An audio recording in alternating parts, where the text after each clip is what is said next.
43번 문제를 보겠습니다. 자, 일단 상가법상 권리금과 관련한 설명으로 풀린 것은 아까 싸웠어요. 아주 뭐 소리가 여기서 보니까 아주 싸우는 소리가 들린 것 같아가지고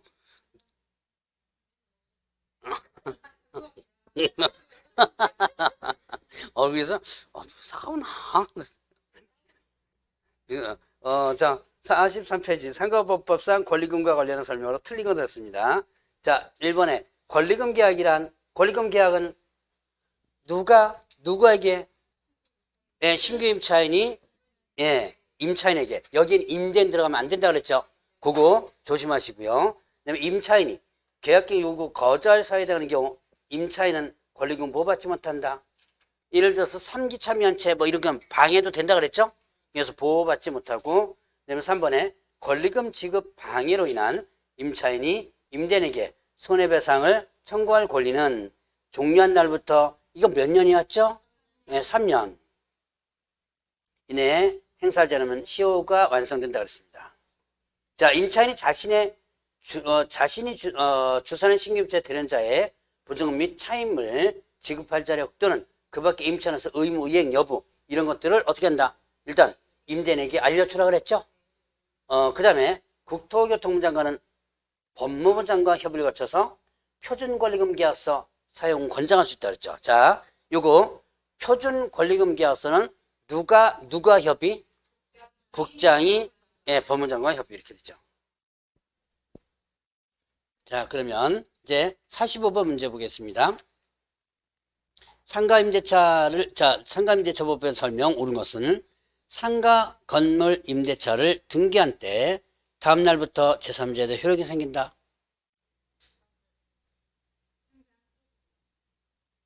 이게 대항 요건을 갖춘 거하고 등기한 거는 다르죠. 등기는 그날부터죠. 그러니까 대항 요건 인도와 사업자 등록 신청한 때 그러면 다음 날부터예요. 근데 등기한 때 그러니까 어떻게 돼요? 그날부터 하는 거죠.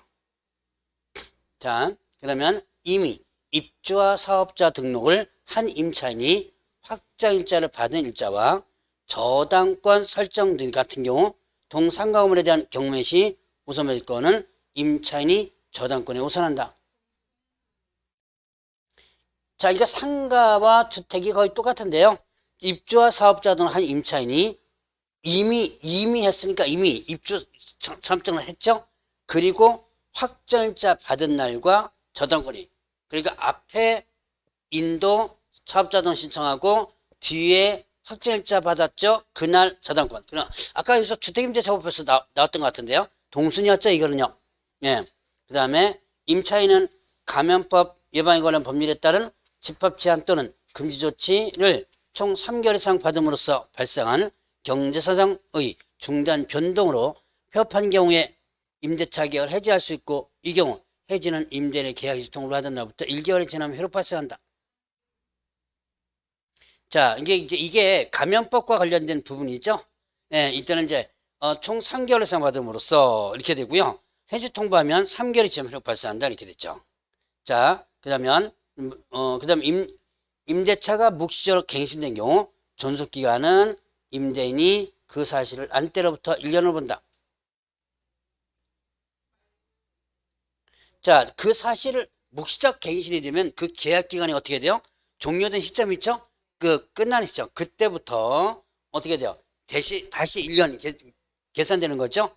안 때로부터가 아니고. 자, 그다음에 감염법 예방에 관한 법률에 따른 제1급 감염법 위한 경제상 변동으로 차임 등이 감액된 후 임대인이 증액하는 경우에는 어떻게 돼요? 이때 5% 증액 제한 적용 안 된다. 원래 보증금 원래 그 금액까지 올라올 때는 일단 증액 5% 적용되지 않는다 그랬죠. 자, 47번 문제 보겠습니다. 자, 298페이지에 상가보법에 관한 설명으로 틀린 것은 1번에 상가 건물을 임차하고 사업자 등을 마친 사업자가 임차 건물에 전대한 경우 건물을 직접 점유하면서 사업을 운영하는 전차인이 그 명의로 사업자 등록하여야 임차인의 대항력 및 우선매수권이 유지된다. 주택임대차나 상가 임대차에서 똑같이 적용되는 게 전대차 관계예요. 임대인의 동의를 얻어서 전대차였는데 이때 들어온 사람이 전차인이죠. 이 사람이 주택 같은 주민등록 신고, 상가 같은 사업자 등록 신청해야 되죠. 그냥 임차인이 그대로 유지하고 전차인이 그냥 들어와 있는 상태면 안 된다. 인정되지 않는다는 얘기죠. 자, 그 다음에 이번에 사업자가 폐업 신고하였다가 다시 같은 상호 및 등록번호로 사업자 등록한 경우, 자, 일단은 대항력 유선비 그대로 존속한다. 폐업 신고하는 순간부터는 효력 없어지죠. 새롭게 다시 들어왔을 때 다시 새롭게 시작하는 거죠. 그 다음에 특별시, 광역시, 특별자치도, 자치시, 자치도는 지자체 실정을 고려해서 분쟁 조정을 둘 수 있다. 둔다. 자, 그러니까 시도에 어떻게 돼요? 둘 수 있다가 아니고, 둔다가 아니고 둘 수 있다. 소유 임차인의 범위 등을 정하기 위해서, 자, 위원장 10명 이상, 그 다음에 시범 이하의 위원으로 선된 상가 건물 임대차위원회. 자, 일단 상가 임대차위원회는 10명 이상 15명. 주택임대차위원회는 9명 이상 이렇게 되죠. 자, 임차인에게 불리한 약정 당연히 효력 없고요. 자, 그 다음에 48번 문제 보겠습니다. 상가보호법에 관련된 판례에 옳지 않은 것은 상가 건물에 해당하는지는 공부상 표시가 아닌 건물의 현황, 용도 등에 비춰 영업용으로 사용하느냐에 따라 실제로 판단해야 된다. 그러니까 그 건물의 현황이나 공부 이런 걸 따지지 않고 영업용으로 활용하느냐 안 하느냐 요걸 갖고 따진다라는 부분이에요. 기본적으로. 자, 그 다음에 상가보호법이 적용되는 상가 건물의 공유자인 임대인이 임차인에게 갱신 거절 통지하는 행위는 지분의 과반수로 결정한다. 이게 왜 과반수죠? 해지자, 일단 갱신 거절 통지라든가 이런 것들은 무슨 행위에 해당된다? 그렇죠. 관리 행위에 해당된다. 그래서 관리 행위는 과반수로서 결정한다 그랬죠? 예. 그래서 일단 지분의 과반수 결정하는 거예요. 자, 그 다음에 가등기 후 본등기 전에 대항력을 취득한 상가건 임차인은 가등기에 의하여 본등기 경유한 자에 대하여 임대차 효력을 대항할 수 있다. 가등기 뒤에 임대차 들어왔습니다. 그리고 가등기가 본등기 됐다면 순위가 보전이 된다는 얘기죠. 가등기. 그래서 이건 대항할 수 없다. 구분 건물이 아닌 상가 건물의 한 층의 일부분을 임차하는 경우 사업자 등록 신청 시 임차 부분을 표시한 도면을 첨부해야 유효한 임대차 공시범위 된다. 자, 여러분 이제 기본적으로 주택과 상가의 차이점 중에 하나가 그건데요. 주택임대차 전입신고할 때는 일부분이라 하더라도 도면 첨부 규정이 없어요. 근데 상가임대차에서는 사업자 등록 신청할 때 일부분이라면 뭘 첨부해야 된다? 도면을 첨부해 줘야지면 된다. 그러면 일단 도면 이때는요. 뭐 이제 거기다가 이제 사업자 등록 신청 때 어디 부분이라고 표시만 하면 돼요. 그래가지고. 근데 이제 이게 기본이고 그 다음에 도면을 첨부하지 않아도 되는 예외가 있었죠. 예, 전층을 여기가 이 학원처럼 전층이 임대차 되죠. 그럴 땐 도면 첨부하지 않아도 되고요. 또 하나는 일부분이라더라도 등기부에 구분 소유가 된 거예요. 그러면 이게 구분 소유 됐다면 일단은 등기부상에 구분 계획이 되니까 어떻게 돼요? 구분할 수 있겠죠. 그래서 이렇게 됐을 때는 도면 첨부하진 않아요. 자, 그러면 주택임대차보호법에서는 도면 첨부라는 얘기가 어디선가 나와요. 혹시 들어보셨어요? 자, 아까 금방 했던 것처럼 전입신고할 때는 도면 첨부라는 규정 없다 그랬죠? 근데 어딘가에는 도면 첨부한다는 내용이 나옵니다. 임차권 등기명령 신청할 때. 임차권 등기명령 신청하죠? 임차권 등기명령 신청할 때 그때는 주택의 어느 부분이라는 것을 표시해 줘야 돼요. 그래서 자, 주택과 상가의 약간의 차이점이 그런 부분에서 나타납니다. 자, 그러면 5번에 최초 임대차 기간을 포함한 전체 임대차 기간이 10년 초과하여 임차인이 계약 요건을 행사할 수 없는 경우에도 임대인은 권리금 회수 의무 부담한다.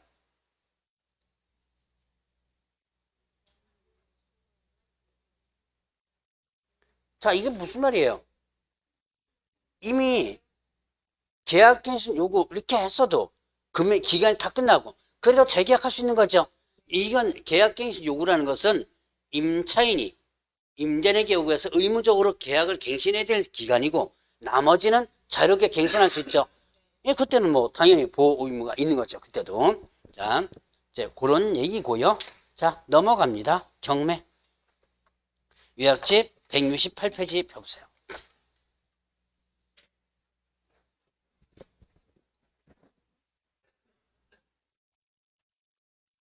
자, 그러고 보니까 어제 특강 들으신 분들 대부분 다 들으셨네요. 자, 여기 계신 분들 이렇게 보니까. 자, 봅시다. 지금 경매와 관련된 부분에서 보면 경매 종류가 무슨 종류, 뭐 있었어요? 강제경매와 임의경매가 있었죠. 강제경매는 뭐에 의한 경매? 집행, 권원, 확정된 판결문이라든가 뭐 이런 것들이죠. 자, 그 다음에 임의경매는요. 담보권 실행을 위한 경매라 그랬죠. 저당권이나 이런 경매죠. 그래서 판결문 가지고 경매 신청하면 무슨 경매가 되고? 예, 강제경매 되고, 그 다음에 또 저당권자가 경매 신청하면 임의경매가 된다 그랬죠. 자, 그럼 이제 공매. 공매는요, 자산관리공사에서 행하는 부분도 있고, 위탁매각하는 부분도 있습니다. 자, 일단 비업무용 부동산 공매는 자산관리공사에서 위탁매각하는 경우도 있습니다. 어디에 누구 그 물건을 금융기관이 보유한 물건을 대신 팔거나 아니면 매입해가지고 팔아주는 경우도 있어요. 매입해가지고 하면 자기 거 파는 거죠. 자, 그러면 이때 비업무용 부동산 공매는 특징, 권리 분석이 쉽다. 왜 쉽다 그랬어요? 1차적으로 경매 절차를 거쳐서 나오기 때문에. 그 다음에 명도 책임이 누구한테 있다? 자산관리공사에 있는 것이 원칙. 명도가 뭐예요? 쫓아내는 거죠. 쫓아내는 게 원칙적으로 자산관리공사에 있고요. 그러나 이제 본인에게 매수인에게 있는 경우도 있습니다. 할부 구입 가능하다. 그래서 분할 납부가 가능하다는 얘기고요. 자, 중도에 명의 변경도 가능하다 그랬죠. 그다음에 대금을 전에 납부하지 않아도 소유권 이전이 가능하다. 그 다음에 유찰됩니다. 깎아주죠. 몇 프로 정도 깎아준다? 10% 정도 깎아준다. 이게 경매는 몇 프로 정도 깎아줘요? 20%. 중소도시 같은 30%라 그랬죠. 아무래도 깎아주는 부분이 경매가 좀 세죠. 그러니까 이 두 가지를 비교하면 경매가 좀 싸다, 공매가 좀 비싸다 이렇게 표현을 하기도 합니다. 자, 압류부동산 공매, 국세징수법에 의한 강제 징수하는 거죠. 그래서 권리 분석이 까다롭다. 경매 절차가 비슷하기 때문에 명도 책임이 누구한테 있다? 매수자에게 있다. 쫓아내니까 매수자가 쫓아내야 돼요. 그 다음에 대금을 일시불로 납부하고 유찰 시 10% 정도가 깎입니다. 자, 비업무용 부동산 공매 토지거래 허가 받나요? 안 받나요? 받아야죠. 다만 예외. 그렇죠. 3회 이상 유찰 시 안 받는다. 자, 원칙 받습니다. 토지거래 허가. 그러나 3회 이상 유찰되면 안 받는다. 자, 그 다음에 압류부동산 공매 토지거래 허가 받나요? 안 받나요? 이거는 국가 등이 하는 거라 그랬죠. 그래서 아예 안 받는다 그랬죠. 자, 그 다음에 이제 우선매수신고. 우선매수신고는 공유자 우선매수신고와 그 다음 부도임대주택에 대한 임차인 우선매수신고가 있었습니다. 공유자 우선매수신고, 이거는 공유 지분이 경매가 들어오죠. 그때 다른 지분권자가 그 지분을 먼저 사겠다라고 하는 거라 그랬죠. 이게 우선매수신고. 자, 그러면 이때 다른 지분권자가 그 지분을 먼저 사겠다고 신고하는데 어떤 가격으로? 최고가 매수신고인이 써낸 가격으로 먼저 사겠다라고 신고하면 그럼 어떻게 돼요? 다른 공유자에게 먼저 판다 그랬죠. 그리고 최고가는 뭘로 떨어진다? 차순위로 떨어진다. 차순위로 본다 그랬죠. 그리고 차순위는 지위를 포기할 수 있다라는 부분이 있었습니다. 요거와 비슷한 게 부도임대주택에 대한 임차인 우선매수 신고제도였죠. 임대아파트가 부도가 나가지고 경매가 들어갈 때 그 안에 있는 임차인에게 우선권 준다 그랬죠. 우선매수 신고할 수 있는. 그리고 어떤 가격으로? 최고가 매수 신고인이 써낸 가격 이렇게 된 거죠. 그 뒤에 거는 내용은 똑같다 그랬습니다. 자, 그 다음에 또 이제 권리 분석. 자, 권리 분석에서 보면 이제 소멸되는 권리와 소멸주의. 그 다음에 또 뭐가 있다? 인수주의가 있더라. 자, 소멸주의는 매각 후에 권리가 어떻게 된다? 권리가 소멸된다 그랬죠? 자, 매각 후 권리가 소멸된다. 자, 그러면 경매가 되면 권리가 기존 권리가 없어져 버리죠. 그래서 기존 권리자는 매수인한테 대항할 수 있다 없다? 네, 없다. 자, 인수주의는 매각 후 권리가 매수인에게 어떻게 된다 했어요? 매수인에게 인수가 된다. 자, 그러니까 권리가 없어지지 않고 매수인한테 넘어가죠. 결국은 어떻게 된다? 매수인이 책임져줘야죠. 자, 이래서 이거는 대항할 수, 예, 기존관리자가 매수인에게 대항할 수 있다 그랬죠. 자, 어제 강의 들으셨던 분들 아마 기억날 거예요. 이 두 사람의 공통점이 뭐라 그랬어요? 돈을 못 받았다 라고 했었죠. 이거 여러분들이 아주 기초적으로 좀 기억해 놓으셔야 돼요. 둘 다 공통점, 돈을 못 받았다. 그 못 받은 돈을 어떻게 돼요? 낙찰자, 즉 매수인한테 달라고 할 수 있느냐 없느냐를 분석하는 게 이거라 그랬죠. 자, 이 소멸되는 권리는 그 못 받은 돈을 얘한테 달라고 할 수 없다. 그럼 얘 안 줘도 되죠. 그 안 나가면 어떻게 돼요? 쫓아내면 되는 거예요. 명도. 자, 그러면 이때 인수주의는 어떻게 돼요? 얘한테 인수가 되죠. 그러면 못 받은 돈은 어떻게 돼요? 얘한테 예, 달라고 할 수 있죠. 안 주면요, 줄 때까지 안 나간다 라고 하면 되는 거죠. 이게 이제 대항할 수 있는 권리다 그랬죠. 그러니까 이 기초적인 부분, 이게 돈을 이 두 사람의 공통점부터 먼저 이해를 하라고 했습니다. 그럼 이 기준 않는 권리를 뭐라 그런다? 말소 기준 권리라고 그러고요. 말소 기준 권리이고, 이 말소 기준 권리가 될 수 있는 권리가 뭐였었어요? 근저당권, 저당권. 자, 이거는 근저당권, 저당권. 그 다음에 또 압류. 그 다음에 뭐가 있더라? 담보가등기 있었죠. 담보가등기. 자, 이게 이들 중에서 가장 앞선 권리가 말소 기준 권리 된다 그랬죠? 그리고 여기서 자, 이런 권리가 없을 때는 경매 등기가 말소 기준 권리가 된다 그랬습니다. 이런 권리가 없으면서도 경매가 들어갈 경우 있는데, 그럴 때는 경매 개시 결정 등기가 말소 기준 권리가 된다. 자, 그러면 이제 항상 인수되는 권리와 인수되는 권리가 있었죠? 뭐 있었어요? 법정 이상권, 유치권, 분명유치권. 그 다음에 또 이제 전세권은 뭐 하면 배당 요구하면 소멸된다. 뭐 이런 것도 있었습니다. 대략 권리 분석은 이 정도. 자, 그러면 그 다음 페이지에 경매에 참가할 수 없는 자. 자, 재매각에서 전에 매수자, 채무자 참가할 수 없고요. 자, 재매각은 돈 못 내가서 다시 매각하는 거죠. 그때 전에 매수자. 그 다음에 또 이제 채무자 참가할 수 없고, 집행법원 구사원은 법관, 담임사무관, 입찰부동산 평가한 감정인, 집행관, 친정 이런 사 참가할 수 없다. 그 다음에 경매 관련 유죄 판결 있고, 몇 년 경과되지 않은 자, 2년 경과되는 자 참가할 수 없다. 자, 그러면 이제 배당순을 보면 영순위 무순인데요. 경매 비용이 가장 먼저 떨어져 나간다 했죠. 그리고 영순위가 제3취득자의 비료비용비, 2순위 그 다음 순위가 주택상가 최우선 변제 있죠. 그 다음 임금채권 3월분 3년금 임금과 퇴직금. 그 다음에 3순위가 당해세. 이건 아마 세법에서 잠깐 언급되어 있을 거예요. 그리고 그 5번에 4순위는 일단 안 봐도 된다 그랬죠. 시험용으로서는 일단 안 봐도 됩니다. 법정기일이 담보물건, 확정일보다 앞서 있는 국세지방세. 근데 5순위가 담보물건, 이제 순위배당이고요. 6순위가 일반임금채권, 7순위가 법정기일이 담보물건, 확정일보다 늦은 국세지방세. 그리고 이제 공과금, 일반채권. 그러니까 4순위하고 5번과 8번은 안 봐도 된다 그랬습니다. 여러분들이 기억할 때는요. 자, 입찰 방법은 세 가지가 있다고 그랬어요. 기일, 기간, 호가. 기일입찰, 기간입찰, 호가 경매 이렇게 했었죠. 기일, 날 잡아서 하는 거고, 하루에 2번 하는 것도 였다 그랬죠. 1기일, 2입찰. 그다음에 기간입찰, 기간을 정해서 하는 거라 그랬죠. 기간을 정해가지고 일주일 이상, 1개월 이내 기간 정해서 이때 뭘로도 할 수 있다 그랬어요. 우편으로도 할 수 있다. 그 다음 호가 경매 불러서 하는, 날을 잡은 다음에 기일, 날 잡은 다음에 불러서 하는 게 호가. 자, 재매각과 세매각. 재매각은 대금 미납 시 다시 매각하는 거랬어요. 깎아줘요, 안 깎아줘요? 예, 이때는 안 깎아준다. 세매각. 자, 세매각. 그러면 두 개죠? 매각 불허가와 그 다음에 어떻게 됐을 때? 유찰. 매각 불허가는 저거 없다 그랬죠? 매각 불허가는 뭐예요? 매각 불허가는. 자, 부적격자라 해가지고 어떻게 돼요? 매각 허가 안 된 거죠? 이때는 깎아주지 않는다. 유찰은요? 저감 20%좀 깎아준다 그랬죠? 자, 보세요. 자, 대금 미납 시와 매각 불허가는 안 깎아줍니다. 왜 안 깎아준다 그랬어요? 뭐가 문제다? 사람이 문제죠. 예, 물건은 문제가 아니죠. 그러니까 안 깎아서 팔린다. 그래서 안 깎아준다. 유찰은요? 뭐가 문제예요? 예, 물건이 문제는 안 팔리죠. 그래서 깎아주는 거죠. 그래서 이게 문제 한번 나온 적이 있었어요. 저감 여부.